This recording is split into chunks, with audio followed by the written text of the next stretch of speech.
So I'm actually going to start out with a little confession. Ever since I myself became an engineer, I get a tiny bit nervous every time I cross a bridge. And the reason for that is because I'm always like, oh gosh, I sure hope that the engineer who designed that bridge was paying attention in class the day that we covered structures. Like, let's think about that real quick. How crazy is that? Do we really go from a classroom writing down equations and drawing free body diagrams to all of a sudden now we're in the real world designing bridges that I'm going to be driving on? Like, what? Well, within academia, in order to bridge that gap between theory and practicality, we have labs and these things called makerspaces. Now, what is a makerspace?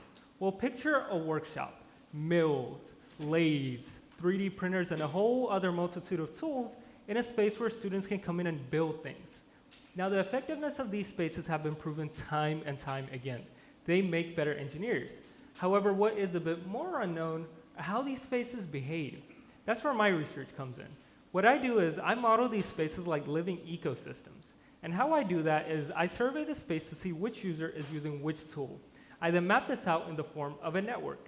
I analyze this network to identify certain underlying characteristics within the space.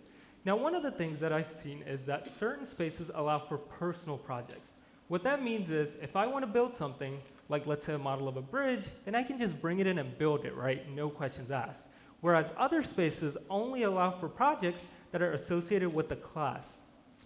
What my analysis showed is that in the spaces that allow for personal projects, students were using a wider array of tools earlier on in their academic journeys. And why does that matter? Well, early exposure has been shown to increase confidence, creativity, and build the type of engineer who says, yeah, I can figure that out.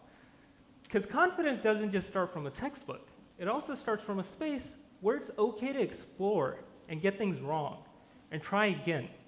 And for universities investing millions into these makerspaces, this helps answer a critical question. Which design choices actually unlock student potential?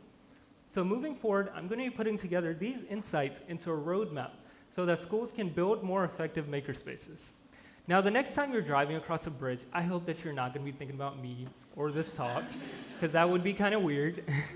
But if you are, don't worry. Now you know that before that bridge ever even existed, there was a makerspace helping shape the engineer who designed it. Thank you.